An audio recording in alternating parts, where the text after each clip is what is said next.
آقا کریم علیہ السلام صادق بھی ہیں مصدوق بھی ہیں۔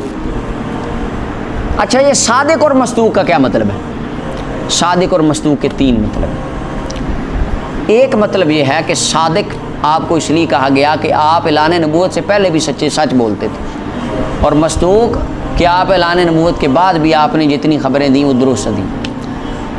اور صادق اور مصدوق کا ایک معنی، یعنی یہ یا ملا علی قاری نے یہی لکھا کہ اپنی اعلان نبوت سے پہلے تمام افعال میں سچے تھے اور بعد میں بھی آپ نے تمام افعال میں۔ دوسرا معنی صادق اور مصدوق کا، صادق وہ ہوتا ہے جو واقعہ کے مطابق خبر دے، جس طرح بات ہو وہ ویسے ہی لوگوں کو بتائے، اور مصدوق وہ ہوتا ہے جو جس طرح بات کہہ دے اللہ واقعی اس طرح فرما دے۔ یہاں پہ حضرت ابن مسعود فرماتے مجھے اس محبوب نے حدیث میرے آقا نے بیان کی